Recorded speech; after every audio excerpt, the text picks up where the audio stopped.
torture, 4-year felony. The advisory guidelines were scored at 10 to 23 months.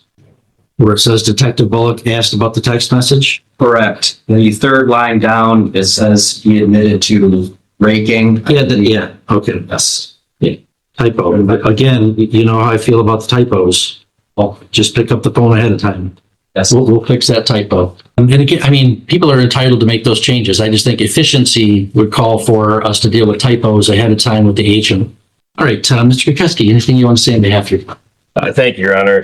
Mr. Chapman stands before the court for sentencing today, and as Your Honor understands, the animal cruelty and the conduct in this case is alleged almost 2 years ago.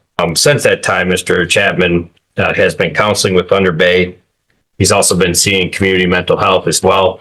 As the PSI notes in his history, he's dealt with a lot of trauma, Your Honor, as a child, and then at the hands of individuals that he was just associated with in his drug abuse in the past that he's had that have really been challenging, and he's been really trying to overcome that abuse and that drug use in that past, Your Honor. And I think it's important to note that the bond in this case has been going on for over a year, and he's been complying with that. We haven't had any issues. I haven't had any show causes or brought before the court for any issues since I've handled the matter, taken on this matter. He's made those changes in his life. He's surrounded by an extremely supportive family, his father and his mother. Since he's moved back from Texas, where he was in an abusive relationship, he's got some time to parent with his son, which has been a real eye-opener to him. As Your Honor had stated earlier, it seems that you just can't break those habits or make those changes in life. And Wyatt's still a young man, and he's still making those changes and pursuing that better lifestyle, a better father, better son, and just a better member of the community that he lives in. Working with his uncle, I believe, at a lodge where he does maintenance and cleans at the lodge. He does have a daughter that he supports. He has I guess not a biological daughter, but another daughter that father passed away, and he stepped into that role as a father figure. He has not seen his daughter in some time, but he and his son, he's making efforts at paying the child support. He is in arrearage, but he is making payments on that because that is important to him, and he understands that. He's just no longer the man that he is or that he was back when this report was made, Your Honor. I think he's really taken a step forward, been remorseful for his conduct. PSI also indicates he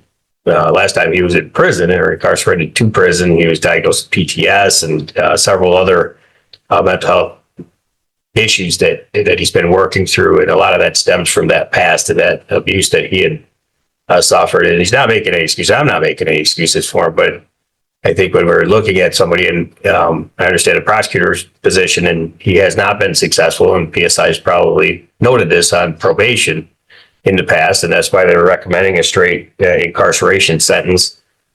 We do feel the sentence is appropriate to just keep him to limited to the county jail.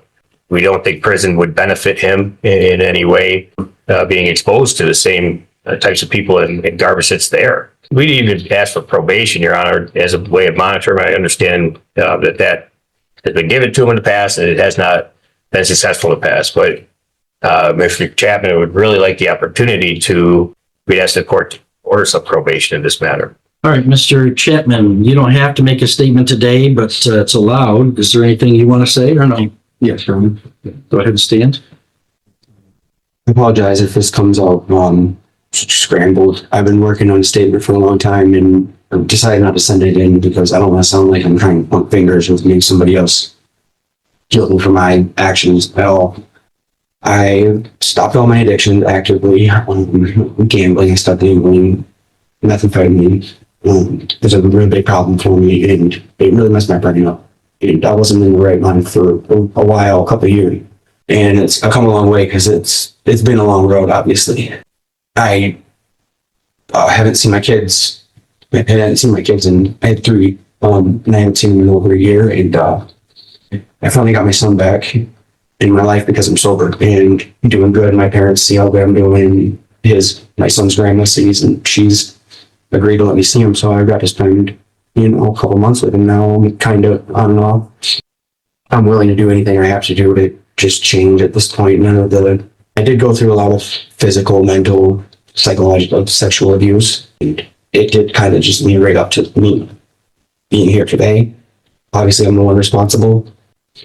I'm working for my uncle, like I said, like he said, $20 an hour. He's just helping me out. My dad's messing up, and my dad's hasn't been here, and my dad's whatever. And I see it. And today I left him on the couch, and he was crying, his face down on the pillow. And I was in a rush. I had to leave. I'm sorry, but I gotta go.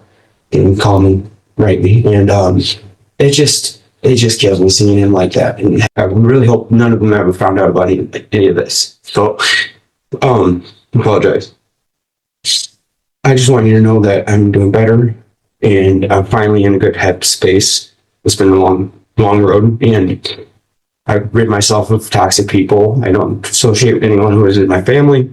I just feel like I'm taking a step forward, like 2 steps back right now. And I just don't know what's going to happen to me in there, and get scared, obviously, because it's been an uproar. This whole thing caused us, kind of a big deal, and I've had people harassing me, and I just would beg today for your mercy and understanding in this matter, and some leniency, if possible, if appropriate. And I apologize again for the speech not coming out great, but I did work on it for a long time and just decided to leave out all of everything else because I'm here today, and that's that. So I apologize to everyone that had to even hear about this, and I hope that nobody would end up being in the same situation I am right now, because it's not fun. And I tried to commit suicide when I was in Cadillac jail last year for the first time ever, my first attempt, and pick a safety razor and disassembled it, and they caught me in the shower just in time, and they said at the hospital, you lost almost all your blood, and you got yours this time. It's like, okay. I chased away those thoughts, and I realized I gotta live for my kids. Like, they need me. My daughter's miserable right now with their mother, and I just want to get in a position where I can get them back in my life for good. I apologize. That's all I have to say. I'm just deeply remorseful. Okay, thank you, Mr. Chapman. Mr. McFarland, any recommendations from you? Yes, Your Honor. Defendant is 31 years old. He has 6 prior felonies, 6 misdemeanors, and a GED. And when I think about this case, this defendant, Your Honor, and I try to zoom out, obviously he is a young man. When you look back at his criminal history and involvement with the court system, it is quite consistent. It has not been exemplar by any stretch of the imagination. And it's really been a very poor record of performance when he has been given opportunities on probation. I do appreciate what Mr. Chapman is saying, and I particularly appreciate his comments about his children. And I noted down, he says, you got to live for your kids. You do. You got to live for your kids. And making these choices is not going to cut it. They are choices. And I want to echo something Mr. Klikutsky said as well, that Mr. Chapman's done fairly well on bond. He has actually, compared to at least his probation history. And so, Your Honor, but when I put it into context, it's almost like the tip of the iceberg, and there's too much of a pattern and track record in the past to overlook. I would maintain he's a poor candidate for probation, given his criminal history and past sentencings, Your Honor. I do think that a term of prison would be appropriate under the circumstances, and I would ask Your Honor to impose such a sentence. Thank you. Thank you. Mr. Chapman, if you please stand for your sentence. You're 31 years of age. You have 6 prior felonies and 6 prior misdemeanors. We're here for sentencing on a charge of animal torture, pled down from a charge of sodomy for you having sex with that animal. And everybody's talking around that today, and you're shaking your head. That's what you're here for today. I don't know who else you're talking about, who else you would blame. I don't know who else you can blame. Not the dog. That is extraordinarily deviant human sexual behavior. These text messages would turn anybody's stomach reading them. I'm not going to read them on the record today. So I thought, gee, been a judge for a while, I've been involved in the criminal justice system. I don't have a whole lot of experience with bestiality cases. What are we supposed to do with those? It's a 15-year felony. You pled down to a 4-year felony. You do have, with your prior record, could have been habitual. So I thought, well, gee, how should I think about this crime? Other than with, the obvious disgust, how should I think about it in terms of an appropriate and proportionate criminal justice response? So I tried to find out, okay, I haven't sentenced anyone for this crime. What have people who have sentenced people for this crime done? There's a published case, People v. Haynes, out of Calhoun County in 2008, where somebody with a habitual 4th record got 30 months to 20 years in prison for this crime. Now, that was the only reported case I found. I did find some media reports that in 2011 in Clinton County, somebody was reduced to a misdemeanor, so they didn't get much jail. In 2013 in Muskegon, a judge exceeded the guidelines and gave prison. In 2019, an MSU physicist pled down to a misdemeanor. So again, when the prosecutor pleads it down to a misdemeanor, there's not much that happens. And then in 2024 in Bay County, the judge exceeded the recommended sentence, but I couldn't see what the sentence actually was. So sometimes, prosecutors plead it down to a 90 or 93-day misdemeanor, but when they don't, it seems like judges in the state of Michigan have sentenced it pretty strongly. So then I thought, well, what should I think about this behavior from a criminal justice response? And I did find a couple interesting articles from the Journal of the American Academy of Psychiatry and the Law. It notes, in at least 3 studies, sexual offending against animals has been associated with human sexual offending.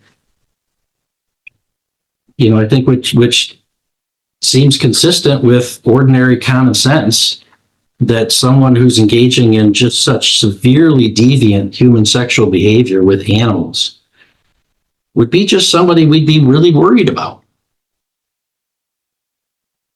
So I am.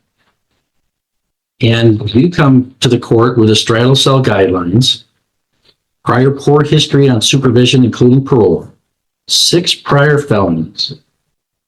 And these guidelines, they're so high because of your prior record. The offense variables are 0 points, no aggravating circumstances at all. You know why? Because we don't write sentencing guidelines with in mind people having sex with animals.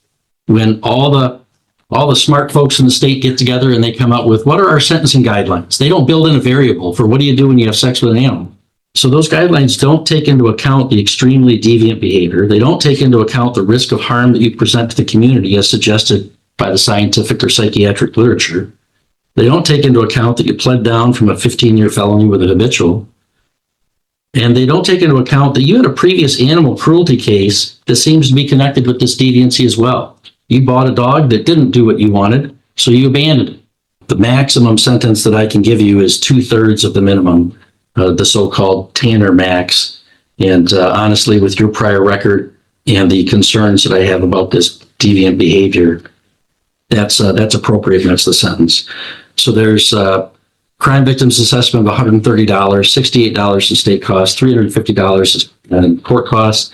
I'm going to commit you to the Michigan Department of Corrections for a term of not less than 32 months nor more than 4 years. Give you credit for 126 days that you've previously served. You can file an appeal if you wish by filing an application. People who want a lawyer appointed, we have to make that request within 6 months. We're going to hand you a couple pieces of paper about that, ask you to initial one, and then the other ones for you to fill out if you want to take an appeal. Yes, Mr. Chapman?